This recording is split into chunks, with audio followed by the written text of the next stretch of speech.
ବନ୍ଧୁଗଣ, ଏହି 8ଟି ସଂକେତ ମିଳିଲେ ଜାଣିବେ ଭଗବାନ ଆପଣଙ୍କ ସାଥିରେ ଅଛନ୍ତି। ବନ୍ଧୁଗଣ, ସୁଖ ଦୁଃଖ ହାନି ଲାଭ ଜୀବନର ଏକ ଅଂଶ ଅଟେ। ଏହା ଆସିଥାଏ ଓ ଯାଇଥାଏ, କିନ୍ତୁ କିଛି ଲୋକ ଜୀବନରୁ ଏତେ ନିରାଶ ହୋଇ ଯାଇଥାନ୍ତି କି ତାଙ୍କୁ ଲାଗିଥାଏ କି ଭଗବାନ ତାଙ୍କ ସହ ନାହାନ୍ତି। କିଛି ଲୋକ ଏମିତି ଭାବିଥାନ୍ତି କି ଭଗବାନ ସତରେ ଅଛନ୍ତି କି ନାହିଁ।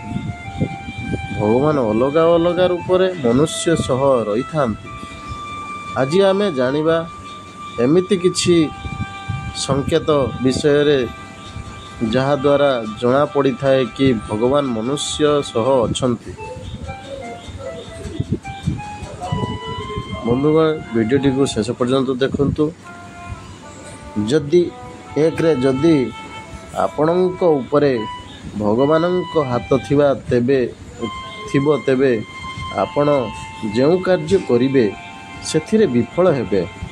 ଈଶ୍ୱର ଆପଣଙ୍କୁ ଭଲ ପାଉଥିଲେ ଏମିତି ହେବ। ଆପଣ ଅଧିକ ମେହନତ କରିବେ, ସତ୍ ରାସ୍ତାରେ ଚାଲିବେ, କିନ୍ତୁ ବିଫଳତା ପାଇବେ।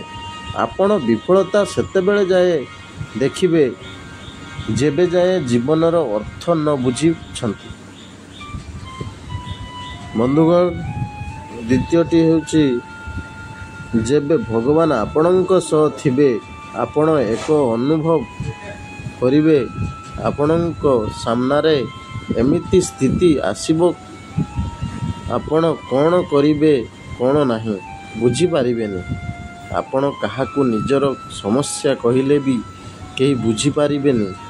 ନମ୍ବର 3, ଭଗବାନଙ୍କ କୃପା ହେଲେ ଆପଣଙ୍କୁ ଦୁଃଖ ମିଳିବ ଓ ଆପଣଙ୍କୁ ଲାଗିବ ଆମ ଜୀବନରେ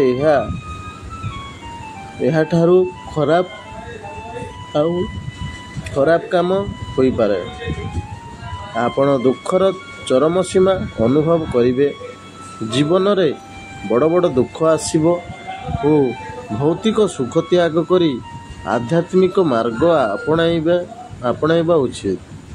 ବନ୍ଧୁଗଣ, ନମ୍ବର 4, ଭଗବାନଙ୍କ କୃପା ହେଲେ ମଣିଷର ସବୁ ଆଶା ଭାଙ୍ଗିଯିବ।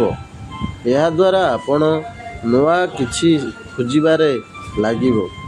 ଆପଣ ବିଫଳତା ହେବାର କାରଣ ଜାଣିପାରିବେ।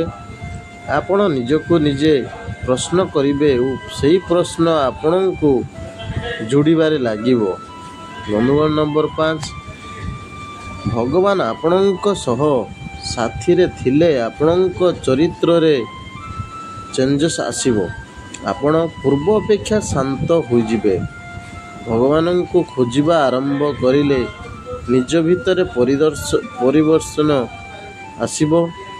ନମ୍ବର 6, ଭଗବାନ ଆପଣଙ୍କ ସହ ଥିଲେ ଆପଣ ହାର ଜିତ୍ ବୁଝିପାରିବେ। ଏହି ସମୟରେ ଆପଣଙ୍କ ଜୀବନର ନଜରିଆ ବଦଳିଯିବ। ଆପଣ ହାନି ଲାଭର ବିଚାର କରିପାରିବେ। ଭଗବାନଙ୍କ ଭକ୍ତିରେ ଏତେ ଲୀନ ରହିବେ କି ଦୁଃଖ ସୁଖ ଆପଣଙ୍କୁ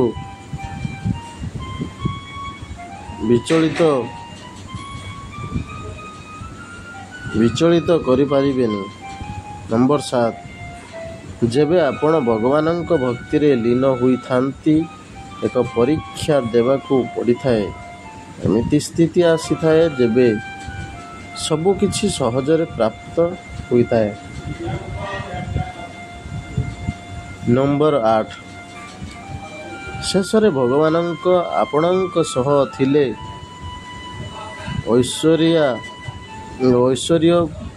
ଐଶ୍ୱର୍ଯ୍ୟ ପ୍ରାପ୍ତ ହୋଇଥାଏ, କିନ୍ତୁ ଏଥିରୁ ବଞ୍ଚିତ ରହିବାର ଅଛି। ଯେଉଁ ଜିନିଷ ପ୍ରାପ୍ତ କରିବା କଷ୍ଟକର ଥିଲା ତାହା ସହଜ ହୋଇଯିବ। ବନ୍ଧୁଗଣ, ଯଦି ଭିଡ଼ିଓଟି ଭଲ ଲାଗିଥାଏ ତ ସବସ୍କ୍ରାଇବ୍ କରିବାକୁ ଜମାରୁ ଭୁଲିବେନି। ଲାଇକ୍ କରନ୍ତୁ, କମେଣ୍ଟ କରନ୍ତୁ, ସେୟାର କରନ୍ତୁ। ଜୟ ଜଗନ୍ନାଥ, ଜୟ ଶନିଦେବ, ନମସ୍କାର, ଧନ୍ୟବାଦ।